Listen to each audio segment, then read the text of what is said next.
بسم اللہ الرحمن الرحیم ادعوا ربکم تضرعا وخفیا انہ لا يحب المعتدین۔ یہ کل کے ہی درس جو ہے تمام جو درس ہے اسی کا سلسلہ ہے۔ دعا کے متعلق کل آپ حضرات کے سامنے میں نے کچھ گزارشات پیش کی تھی کہ دعا یہ اللہ تبارک و تعالیٰ کی بڑی عظیم عبادت ہے اور تمام عبادات کی مغز اور گودا ہے۔ دعا کے اندر اصل یہ ہے کہ عاجزی انکساری کے ساتھ چپکے چپکے گڑ گڑا کر بندہ جو ہے طلب کا دامن پھیلا کر اور ندامت کے اشک بہاتے ہوئے اپنے رب کے سامنے دست سوال ہو اور اپنے رب کے سامنے دامن پھیلائے۔ اس میں جو ہے عاجزی کا پہلو انتہائی اہم ہونا چاہیے، ریاکاری نہ ہو، دکھلاوا نہ ہو، نمود و نمائش نہ ہو، صرف اللہ تبارک و تعالیٰ کی رضا کے لیے بندہ اس کے سامنے جب ہاتھ اٹھاتا ہے تو اللہ تبارک و تعالیٰ بندے سے بڑا خوش ہوتے ہیں۔ اور کمال یہ ہے کہ اللہ تبارک و تعالیٰ کی رحیمی اور کریمی یہ ہے کہ جب آپ کسی بندے سے مانگیں تو ایک مرتبہ، دو مرتبہ، تین مرتبہ وہ اکتا جائے گا، تھک جائے گا، آخر میں آپ کو تھتکار دے گا۔ لیکن یہ اللہ ایسے عظیم الشان اللہ ہیں کہ بندہ جتنا بھی اس سے مانگے اللہ خوش ہوتے ہیں، اور اگر اللہ سے نہ مانگے تو اللہ ناراض ہوتا ہے۔ اگر بندے سے کوئی مانگتا ہے تو وہ ناراض ہوتا ہے، نہ مانگے تو خوش ہوتا ہے۔ اللہ تبارک و تعالیٰ سے اگر کوئی مانگے تو اللہ خوش ہوتا ہے، نہ مانگے تو اللہ ناراض ہوتا ہے۔ ٹھیک ہے، تو کل میں نے دعا کے متعلق کچھ باتیں عرض کی تھی کہ دعا میں اصل جو ہے اخفا ہے، چپکے چپکے گڑ گڑا کر عاجزی کے ساتھ انکساری کے ساتھ اپنے رب کو پکارا جائے، اور ساتھ میں یہ بھی اللہ نے بتایا کہ انہ لا يحب المعتدین، اللہ تبارک و تعالی حد سے تجاوز کرنے والوں کو، تعدی کرنے والوں کو پسند نہیں فرماتے۔ اب یہ حد سے بڑھنا کیا ہے دعا کے اندر؟ چیخنا، چلانا اور شور و غل۔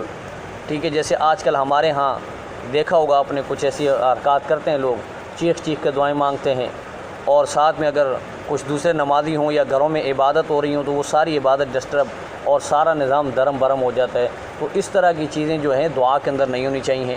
دعا عاجزی اور انکساری اور چپکے چپکے خفیہ طور پر مانگنی چاہیے۔ میں نے کل حضرت زکریا علیہ السلام کا واقعہ بتایا تھا آپ کو کہ زکریا علیہ السلام نے اپنے رب کو خفیہ طور پہ پکارا، چپکے سے پکارا۔ اور تعدی یہ بھی ہے کہ غیر مناسب چیز، ناجائز چیز کا یعنی کہ اللہ کے ساتھ میں سوال رکھا جائے۔ چنانچہ ایک صحابی رسول حضرت عبداللہ بن مغفل رضی اللہ تعالیٰ عنہ، انہوں نے اپنے بیٹے کی دعا کو سنا تو بیٹا دعا مانگ رہا تھا، اللہم انی اسألک القصر الابیض عن یمین الجنہ، اے اللہ میں تجھ سے سوال کرتا ہوں جنت میں دائیں طرف وائٹ ہاؤس کا، ٹھیک ہے، دائیں طرف سفید محل کا میں تجھ سے سوال کرتا ہوں۔ تو حضرت عبداللہ نے فرمایا کہ بیٹے ایسے سوال نہ کرو، ایسی دعا نہ کرو، بلکہ یہ کہو صلی اللہ الجنہ، اللہ سے جنت کا سوال کرو، وَتَعُوذُ بِهِ مِنَ النَّارِ، اور اللہ سے جو ہے جہنم سے پناہ مانگو۔ اور ساتھ میں یہ بھی بتایا کہ یہ دعا مانگو، انی اسألک الجنۃ وما قرب الیہا من القول والعمل، اے اللہ میں تجھ سے جنت کا سوال کرتا ہوں اور ان اعمال اور ان اقوال کا سوال کرتا ہوں جو مجھے جنت کے قریب کر دیں۔ اور ساتھ میں یہ دعا بھی بتائی، کہا کہ بیٹا یہ دعا بھی کرو، انی اعوذ بک من النار وما قرب الیہا من القول والعمل، اے اللہ میں تجھ سے جو ہے جہنم سے پناہ مانگتا ہوں اور ان اقوال اور اعمال سے بھی پناہ مانگتا ہوں جو مجھے جہنم کے قریب کر دیں۔ اور پھر فرمایا کہ بیٹے حضور علیہ الصلاۃ والسلام نے دعا کے متعلق مجھے جب تعلیم دی تو اللہ کے پاک پیغمبر نے یہی آیت پڑھی، انہ لا يحب المعتدین، کہ دعا کے اندر حد سے تجاوز نہ کرو، وائٹ ہاؤس کی طلب نہ کرو، بلکہ جنت کا سوال کرو، جنت مل گیا تو سب کچھ مل جائے گا، وہاں اللہ تبارک و تعالیٰ نے آپ کے لیے سب کچھ رکھا ہوا ہے۔ تو دعا کے اندر یہ چیز بڑی اہمیت کی عمل ہے۔ لیکن دعا میں جو ہے اکثر ہم لوگ دیکھتے ہیں کہ بعض مساجد کے اندر ائمہ کرام جو ہے وہ چند عربی کے الفاظ ہوتے ہیں، ایک تو دعائے معصورہ نبی رحمت صلی اللہ علیہ وسلم جو منقول دعائیں ہیں وہ تو بڑی برکت والی دعائیں ہیں، بڑی رحمت والی دعائیں ہیں، الفاظ مختصر لیکن بڑی جامع دعائیں۔ جیسے مثال کے طور پہ اللہ کے نبی صلی اللہ علیہ وسلم نے ہمیں یہ دعا بتائی کہ اللہم حاسبنی حسابا یسیرا، یہ دعا مانگا کرو کہ اللہ تو حساب کے معاملے میں ہمارے ساتھ آسانی کا معاملہ فرمانا۔ اور یہ اتنی جامع دعا ہے کہ آپ دیکھیں گے یہ پورے یعنی کہ حشر کا معاملہ حل کر دے گی آپ کا، اتنی جامع دعا ہے۔ اور اس کو تعلیم کی، اللہ کے نبی نے تعلیم دی کہ آپ ہر نماز کے بعد اس کو پابندی سے پڑھا کریں۔ سیدہ عائشہ رضی اللہ تعالی عنہ فرماتی ہیں قرآن کریم کی آیت فَسَوْفَ يُحَاسَبُ حِسَابًا يَسِيرًا، ان قریب اللہ تبارک و تعالی حساب جو ہے آسانی سے لیں گے۔ تو سیدہ عائشہ رضی اللہ تعالیٰ نے فرمایا کہ اللہ کے پاک پیغمبر یہ حساب یسیر کیا چیز ہے، یعنی آسانی والا حساب کیا ہے؟ تو اللہ کے پاک پیغمبر صلی اللہ علیہ وسلم نے فرمایا کہ عائشہ حساب یسیر یہ ہے کہ اللہ تبارک و تعالیٰ کے سامنے بندے کی فائل حاضر کی جائے، اس کے اعمال ناموں کی جو فائل ہے وہ اللہ کے سامنے رکھ دی جائے اور اللہ تبارک و تعالیٰ نظر رحمت فرمائیں، اور پھر اس کے بعد اللہ پاک اس کو پاس کر دیں۔ فائل کو کھولے نہ، اللہ کیا نہ کریں، کھولے نہ۔ اگر فائل کھل گئی تو فرمایا کہ من یوشق فی الحساب قد ہلاکا، جس کے حساب کے اندر مناقشہ ہو گیا تو قد ہلاکا، وہ ہلاک ہو جائے گا۔ وہ کتنا بڑا جو ہے ولی ابدال کیوں نہ ہو، کتب کیوں نہ ہو، ولی کیوں نہ ہو، مولوی کیوں نہ ہو، عابد کیوں نہ ہو، مفتی زاہد کیوں نہ ہو، جب اللہ تبارک و تعالیٰ نے مناقشہ کر لیا تو پھر اس سے کوئی نہیں بچ سکتا۔ تو حساب یسیر یہ ہے کہ اللہ تبارک و تعالیٰ صرف رحمت فرماتے ہوئے، صرف نظر فرماتے ہوئے، اللہ کریم نے ایک نظر دیکھی بس کا فرمایا کہ صحیح ہے جنت میں بھی ڈال دو، اس کو جنت میں بھی آئیے۔ یہ اللہ کی رحمت اور اللہ کے حساب یسیر ہے۔ اللہ پاک ہم سب کے ساتھ حساب یسیر کا معاملہ فرمائے۔ بنی اسرائیل کے ایک عابد کا ذکر آتا ہے حدیث کی کتابوں کے اندر، جس نے 500 سال تک بحیرہ عبادت کی، اور بحیرہ عبادت وہ کہ اللہ اور اس کے سوا کوئی نہیں دیکھ رہا تھا، کیونکہ ان کے دین کے اندر رہبانیت تھی۔ دنیا کو چھوڑو، کاروبار کو چھوڑو، بیوی بچوں کو چھوڑو، معاشرے سے نکل جاؤ اور اپنے جو ہے گاؤں سے نکل جاؤ، علاقے سے نکل جاؤ، کہیں ویرانے میں جا کر بیٹھو اور اللہ اللہ کرو تو آپ اللہ والے بن جاؤ گے، آپ زاہد بن جاؤ گے، آپ متقی پرہیزگار بن جاؤ گے۔ لیکن دین اسلام شریعت محمدیہ کے اندر جو ہے لا رہبانیت فی الاسلام، اسلام کے اندر کوئی رہبانیت نہیں ہے۔ آپ نے بیوی بچوں کے ساتھ بھی رہنا ہے، آپ نے ان کے لیے نان نفقے کا بندوبست بھی کرنا ہے، آپ نے تجارت بھی کرنی ہے، آپ نے حلال ذرائع سے جو ہے کمانا بھی ہے، اور حلال مصرف کے اندر آپ نے خرچ بھی کرنا ہے۔ اگر آپ نے یہ کام کر دیے تو آپ اللہ کے ولی ہیں۔ وہ شریعت محمدیہ کے اندر ولی بننا کوئی مشکل کام نہیں ہے، بس صرف یہ ہے کہ پابندی ہے۔ وہ ایک بزرگ تھے، اللہ والے تھے بڑے، تو اس کے مرید، اس کے پاس ایک مرید آیا، وہ کافی عرصہ خدمت کرتا رہا، اکتا گیا تو جانے لگا۔ تو حضرت نے فرمایا کہ یار جا رہے ہو، خرید تو ہے؟ کہا حضرت کافی عرصہ جو ہے میں نے آپ کی خدمت کی، لیکن ابھی تک میں کوئی آپ کی کرامت نہیں دیکھ پایا، کسی کرامت کا آپ سے ظہور میں نے نہیں دیکھا۔ تو کہا یہ بتاؤ اتنا عرصہ آپ میرے ساتھ رہے ہو، کبھی آپ نے مجھے خلاف سنت کوئی کام کرتے ہوئے دیکھا ہے؟ کہا جی یہ تو نہیں دیکھا۔ کہا اللہ کے بندے سب سے بڑی کرامت یہی تو ہے، سب سے بڑی کرامت یہ تو ہے کہ میں اللہ کے نبی کی سنت کی خلاف ورزی نہیں کر رہا، میں شریعت کی خلاف ورزی نہیں کر رہا۔ تو لوگ آج کل کرامت اس کو کہتے ہیں کہ جو ہے شبدہ بازی کرے۔ یہ شبدہ بازیاں تو غیر اقوام کے اندر بھی ہوتی ہیں، غیر مسلموں کے اندر بھی ہوتی ہیں، جاپان کے اندر بہت زیادہ ہیں، ہندوؤں کے اندر بھی ہیں۔ حضرت تھانوی رحمۃ اللہ علیہ کے دور کے اندر ایک ہندو تھا، پنڈت تھا، اس نے اسلام کو چیلنج کیا کہ جی میں جو ہے اپنا شبدہ دکھاتا ہوں، ٹھیک ہے، کوئی ہے میرا مقابلہ کرنے والا؟ وہ کرتا یہ تھا کہ جیسے بہت بڑا گراؤنڈ ہے، اس گراؤنڈ میں ایک طرف سے زمین میں داخل ہوتا تھا، وہ وہاں سے جا کے نکل جاتا تھا باہر۔ تو اس نے اسلام کو چیلنج کر دیا۔ لوگ حضرت تھانوی رحمۃ اللہ علیہ کے پاس ہے، حضرت تھانوی نے فرمایا بھائی چھوڑو، خرافات ہیں یار، ان چیزوں کو پیچھے کیوں پڑھتے ہو؟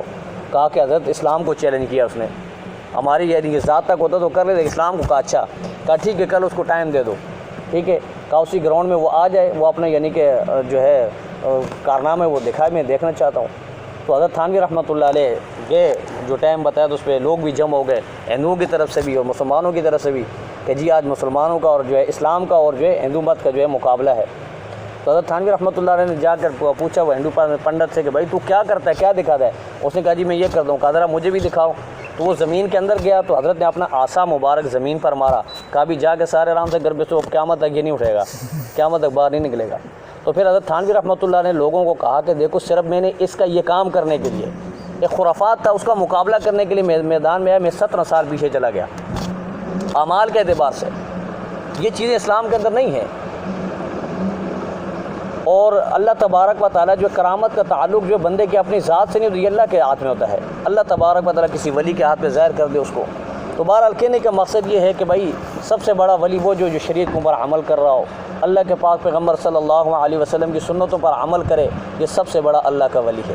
لیکن آج ہمارے دور میں ولی اس کو سمجھا جاتا ہے جو سب سے زیادہ جو ہے شریعت کی خلاف ورزی کر رہا ہو، بے پردگی کر رہا ہو، اوکے پی رہا ہو، چرس بھنگ پی رہا ہو، ٹھیک ہے نا جناب، کپڑے بھی نہیں ہوتے، کوئی ننگا پیر تو کوئی پتہ نہیں کون کون سے پیر ابھی آج کل مارکیٹ میں ہیں، آپ نے دیکھے ہوں گے بہت سارے ہیں، ٹھیک ہے نا جناب، کوئی جو زلفوں والا پیر تو کوئی ہوکے والا پیر اور کوئی چولہا پیر تو پتہ نہیں کوئی کھنگ پیر بھی ہیں، اللہ معاف فرمائے، اللہ ہم سب کی حفاظت فرمائے۔ کھنگ پیر یہ لاہور کا بڑا مشہور آدمی تھا، وہ کھانستا تھا، اس کھانسی کی جو بلغم آتا تھا لوگ اس کو لے کے اپنے بدن و جسم پہ لگاتے تھے۔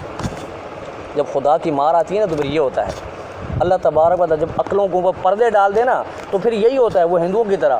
اب ہندوؤں نے آپ نے دیکھا ہوگا، مچھر کو دیکھا اس کی پوجا پاٹ شروع کر دی، گائے کو دیکھا اس کی پوجا پاٹ شروع کر دی، اور سانپ کو دیکھا اس کی پوجا پاٹ شروع کر دی، جو چیز بھی سامنے آئی جس کے اندر تھوڑی سی جھلک دیکھ لی بس پوجا پاٹ شروع۔ اب ہم مسلمانوں کے اندر بھی یہی ہے، یہ غالباً کچھ عرصہ پہلے، کچھ سالوں پہلے لیاقت آباد کا واقعہ نا، وہ درخت سے جو پانی نکل رہا تھا، گٹر کے اوپر درخت تھا پیپل کا غالباً، وہ نیچے سے جڑوں کے ذریعے پانی کھینچ کے اوپر سے پانی اس کے ٹپکتا تھا۔ اب لوگ جناب آ کے کہہ رہے بڑا تبرک والا درخت ہے جی، رش لگ گیا جی، ٹھیک ہے، پانی کو لے کے کوئی پی رہا ہے، کوئی جسم پہ مل رہا ہے۔ یہاں کراچی کا واقعہ ہے، بعد میں تحقیق کو پتہ چلا بھائی وہ گٹر کا ذریعے، گٹر کے اوپر لگا ہوا درخت ہے، گٹر کا پانی اوپر کھینچ کے وہاں سے پھینک رہا ہے، اور لوگوں نے یہ شروع کیا۔ اور ہمارے علاقے میں ہزارے کے اندر بڑا مشہور واقعہ تھا، کھوتا قبر مشہور تھی۔ اب دیکھیں اللہ کے دیکھیں مت ماری جائے رہا تو پھر یہ کھوتا ان کو زبان کے اندر گدھے کو کہتے ہیں، مشہور بھی ہے کہ کھوتا قبر، پھر بھی پوجا پاٹ شروع ہے جی، یہ تو بہت بڑے اللہ کے ولی ہیں جی، یہ تو بڑے کامل ولی ہیں جی۔ اور اس کا پس منظر یہ تھا کہ ایک مرید تھا، وہ اپنے پیر صاحب کے پاس گیا، جب جانے لگا تو کہا حضرت میں ویسے جا رہا ہوں، اب چونکہ ظاہر بات ہے اب آپ بھی ضعیف ہو چکے ہیں تو میں چاہتا ہوں کہ کوئی آپ مجھے نشانی دے دیں تاکہ وہ نشانی میں اپنے پاس رکھوں۔ تو حضرت نے تو دیکھا کچھ اور نظر ہے، گدھے کا ایک بچہ باندھا ہوا تھا، کہا یہ لے جا آپ۔ تو وہ جب گدھے کے بچے کو لے کر روانہ ہوا تو راستے میں گدھے کا بچہ مر گیا۔ اب مرا تو اس نے کہا یار پیر صاحب کا گدھے کا بچہ یہ تو عام گدھا نہیں ہے، تو اس نے وہیں پہ اس کی قبر بنائی اور اس کے اوپر جو جھنڈیاں لگا کے بیٹھ گیا ایک۔ اور دوسرا جو ہے ہمارے علاقوں کے اندر جو یہ مزار بنے نا، اس کا ایک بہت بڑا ریزن یہ بھی تھا کہ سکھ اس سے پہلے وہاں آباد تھے، کافی تعداد میں سکھ تھے، اور ان سکھوں نے جو ہے اپنا خزانہ سونا وغیرہ جو بھی ان کے جو چیزیں تھیں وہ انہوں نے وہاں پہ ایسی جگہوں پہ مدفون کی بڑا درخت دیکھا، اس کے نیچے دفن کر کے انہوں نے اس پہ جھنڈیاں لگا لی، ٹھیک ہے نا جی۔ وہ آرام سے جا کے انڈیا میں چل کے رہنے لگے، اور کافی ابھی تقریباً 4-5 سال پہلے کی بات ہے، وہاں سے کچھ سکھ آئے تھے اور انہوں نے کہا کہ وہاں ایک بڑا مشہور مزار بنایا ہوا لوگوں نے، یہ جناب کوئی نمک کی ڈلیاں رکھی ہوئی ہیں، کوئی اس کو چاٹ رہا ہے، کوئی پتھر رکھے ہوئے ان کو گلے پہ مل رہا ہے، ٹھیک ہے۔ تو وہ وہاں پہ رات کو آئے، ان کو نشانیوں کا پتہ تھا، بزرگ صاحب کو لے کے آئے تھے تو انہوں نے بتایا کہ بھائی یہ جگہ، انہوں نے کھدائی کی، وہاں سے سونے کے رات کو پکڑے گئے وہ، اب علاقے کے لوگوں نے پکڑ لیا تو انہوں نے پھر حقیقت بتائی کہ بھائی یہ کوئی مزار وزار نہیں، یہ ہمارا خزانہ دبا ہوا تھا، ہم نے یہ جھنڈیاں وانڈیاں لگائی تاکہ آپ لوگ حفاظت کرو۔ اور ہمارے علاقوں میں یہ ہوتا ہے کہ جب جہاں جھنڈی لگ جائے نا وہاں سے گھاس نہیں کاٹتے، لکڑی نہیں کاٹتے، کچھ بھی نہیں کاٹتے، جانور کو وہاں نہیں چھوڑیں گے، یعنی ایسی حفاظت کریں گے وہاں کی۔ تو جب یہ حالات بنیں گے تو کیا بندہ توحید والا ہوگا اور کیا ایمان والا ہوگا۔ تو اللہ تبارک و تعالی ہم سب کو عقیدہ توحید نصیب فرمائے۔ بہرحال عرض یہ کر رہا تھا کہ بھائی دعا کے اندر جو ہے تعدی نہ ہو، حد سے تجاوز نہ کریں اور نامناسب اور ناجائز چیزوں کا سوال نہ کریں۔ فرمایا کہ وَلَا تُفْسِدُوا فِي الْأَرْضِ بَعْدَ إِصْلَاحِهَا، اور فساد نہ کرو زمین میں اصلاح ہو جانے کے بعد۔ یہاں فساد سے مراد شرک، کفر، بدعات، خرافات، رسومات باطلہ ہیں۔ اسلام آ گیا، اب اسلام آنے کے بعد ان سب چیزوں کو ختم ہو جانا چاہیے، تمام رسومات کو ختم کر دو۔ اسلام آ گیا تو بس اسلام کے سامنے کوئی بھی رسم نہیں چلے گی، اسلام کا قانون چلے گا۔ وَادْعُوهُ، اور پکارو اپنے رب کو، خوفاً وطمعاً، خوف اور امید کے جذبے، ملے جلے جذبے کے ساتھ، ان دونوں جذبات کے ساتھ اللہ کو پکارو۔ جب آپ اللہ کے در پر جا کر دستک دو نا تو اللہ کے در پہ دستک دیتے ہوئے یہ دونوں چیزیں آپ کے دل کے اندر ہونی چاہیے۔ اللہ کا خوف بھی ہونا چاہیے کہ بھائی اللہ احکم الحاکمین ہے، اللہ کا ہار ہے، اللہ پکڑنے پہ آئے تو چھوٹی سی غلطی کو وہ پکڑ لے، معاف کرنے پہ آئے تو بڑی سے بڑی خطا کو معاف کر دے۔ تو یہ دونوں چیزیں ہوں کہ چھوٹی سے چھوٹی خطا پر اللہ گرفت بھی کر سکتا ہے اور بڑی سے بڑے گناہ کو اللہ معاف بھی کر سکتا ہے۔ یہ دونوں چیزیں فرمایا اللہ کے نبی نے کہ الایمان بین الخوف والرجاء، ایمان جو ہے خوف اور رجا کے درمیان کی چیز ہے۔ جب دونوں چیزیں انسان کے اندر ہوں گی اس کے اندر ایمان ہے، خوف بھی ہو اللہ کی ذات کا اور اللہ کی ذات سے قوی امید بھی ہو۔ قرآن کریم میں اللہ تبارک و تعالیٰ اپنے نیک بندوں کی خصوصیت کے اندر، صفات کے اندر ایک صفات یہ بھی بیان فرمائی ہے، یدعوننا رغبا ورہبا، کہ وہ ہمیں پکارتے ہیں ہماری نعمتوں کی طرح رغبت کرتے ہوئے اور ہماری رحمت کی امید، رحمت سے امید لگائے ہوئے۔ تو فرمایا کہ اللہ کو جو ہے خوف اور امید کے ساتھ پکارو۔ اور یہ بات بھی ذہن میں رکھو کہ ان رحمت اللہ قریب من المحسنین، بے شک اللہ کی رحمت قریب ہے محسنین نیکی کرنے والوں کے، جو بھی نیک عمل کرے گا۔ ان اللہ لا یضیع اجر المؤمنین، اللہ تبارک و تعالیٰ نیکی کرنے والوں کے اجر کو، ایمان والوں کے اجر کو ضائع نہیں کرتے۔ اللہ بڑے قدردان ہیں، ہم نہ قدرے ہیں، اللہ تبارک و تعالیٰ بڑے قدردان ہیں۔ بندے کا چھوٹا سا عمل ہوگا، اللہ تبارک و تعالیٰ اس کو بڑھا چڑھا کے عطا فرمائیں گے۔ ہمارا کوئی عمل نہیں ہوتا، کل قیامت میں ایسے لوگ بھی ہوں گے جن کا کوئی عمل یعنی بظاہر اس عمل کی کوئی حقیقت نہیں ہوگی، لیکن اللہ تبارک و تعالیٰ اس عمل کے ذریعے اس کی مغفرت فرما دیں گے۔ زلیخا اور کیا نام ہے زبیدہ، یہ ہارون رشید کی بیوی تھی۔ ہارون رشید خود بھی بہت اچھا نیک آدمی تھا، خلیفہ تھا، اور ان کی بیوی بھی بڑی نیک دل خاتون تھی۔ تو انہوں نے اپنے دور کے اندر جب ان کا شوہر جو ہے خلیفہ تھا تو انہوں نے نہر زبیدہ بھی بنائی تھی، بڑی مشہور نہر تھی۔ یہ عراق سے لے کر جو ہے وہاں جو ہے عرفات تک انہوں نے کھدائی کروائی اور نہر بنائی، اور اس سے جو ہے بہت سارے انسان بھی پانی پیتے تھے، جانور بھی پیتے تھے۔ اللہ تعالیٰ نے بڑا یعنی کہ اس سے لوگوں کو فائدہ ملا ہوا تھا۔ تو ان کا جب انتقال ہوا تو یہ جنت میں، تو کسی نے پوچھا کہ اللہ تبارک و تعالیٰ نے کس معاملے پہ آپ کی مغفرت فرمائی؟ ویسے آپ کے کھاتے میں تو بڑے اچھے اعمال موجود ہیں، آپ نے نہر زبیدہ بھی بنائی۔ کہا کہ نہیں، نہر زبیدہ کی وجہ سے مجھے نہیں بخشا گیا، مجھے ایک چھوٹا سا عمل ہے جس کی کوئی بظاہر یعنی کہ کوئی حقیقت نہیں ہے، لیکن اس عمل کی وجہ سے اللہ کریم نے مجھے بخش دیا۔ کہا وہ عمل یہ ہے کہ میں ایک مرتبہ اپنی سہیلیوں کے ساتھ جو ہے جھولے کھیل رہی تھی، تو اذان کی آواز آئی تو سر پہ دوپٹہ، اور میں نے احتراماً اذان کا احترام کرتے ہوئے سر پہ دوپٹہ لیا تھا، اللہ پاک نے اس عمل سے میری مغفرت کر دی۔ ایک بہت بڑے محدث حدیث کی کتاب لکھ رہے تھے، اور انہوں نے سیاہی کو قلم کو سیاہی کے اندر ڈبویا، اور پھر قلم جب اوپر اٹھایا تو ایک پیاسی مکھی آ کر قلم پہ بیٹھ گئی وہ سیاہی پینے کے لیے۔ تو اس محدث نے سوچا کہ میں نے سیاہی تو میں بعد میں بھی لگا کے لکھ سکتا ہوں، اب یہ اللہ کی مخلوق ہے، یہ پیاسی، یہ پہلے اپنی پیاس بجھا لے۔ تو اس پیاسی مکھی کی وجہ سے اللہ تبارک و تعالیٰ نے ان کی مغفرت فرما دی۔ ایک فاحشہ زانیہ عورت کی اللہ تبارک و تعالیٰ نے کتے کی وجہ سے مغفرت فرما دی۔ تو اللہ تبارک و تعالیٰ بہانے ڈھونڈتے ہیں، پکڑنے پہ آئیں تو بڑے سے بڑے کو پکڑ لیں، اور چھوڑنے پہ آئیں تو بڑے سے بڑے مجرم کو چھوڑ دیں۔ یہ احکم الحاکمین ہے، وہ جو چاہے کرتا ہے، اس کے قبضے قدرت میں تمام چیزیں ہیں، کوئی اسے پوچھ نہیں سکتا، کوئی اسے روک ٹوک نہیں سکتا کہ آپ نے ایسا کیوں کیا۔ اگر اللہ تبارک و تعالیٰ، شیطان کتنا ازلی اور کتنا خطرناک ہے، اللہ تبارک و تعالیٰ کل قیامت میں اسے اٹھا کر جنت میں ڈالنا چاہے کوئی پوچھ سکتا ہے؟ اللہ کے نیک سے نیک بندہ اگر اٹھا کر اللہ جہنم میں ڈالنا چاہے کوئی پوچھ سکتا ہے؟ کوئی نہیں پوچھ سکتا، اللہ مکمل قدرت والے ہیں۔ تو فرمایا کہ اللہ کی رحمت جو ہے وہ محسنین نیک اعمال کرنے والوں کے بہت قریب ہے۔ اب کتنی قریب ہے؟ حضور علیہ الصلوۃ والسلام کی حدیث، اللہ کے نبی نے ایک صحابی سے فرمایا کہ اللہ کی رحمت تمہارے اتنی قریب ہے جتنا یہ تمہارے گھوڑے کی گردن یا اونٹ کی گردن ہے، ایک روایت۔ اور قرآن میں اللہ فرماتے ہیں کہ نحن اقرب الیہ من حبل الورید، میرے بندوں میں تمہاری شرک سے بھی زیادہ تمہارے قریب ہوں۔ ٹھیک ہے، جب اللہ کو پکارو تو اللہ کے نبی صلی اللہ علیہ وسلم نے دیکھا صحابہ کرام کو بعض اونچی آواز سے پکارے تھے، اللہ کے نبی نے فرمایا کہ لا یدعون، تم اس ذات کو نہیں پکار رہے جو سنتی نہیں ہے یا جو غائب ہے۔ اللہ تبارک و تعالیٰ سمیع بھی ہیں، بصیر بھی ہیں، اور اللہ حاضر ناظر موجود بھی ہیں۔ اللہ تبارک و تعالیٰ پکارو پست آواز سے، عاجزی اور انکساری کے ساتھ۔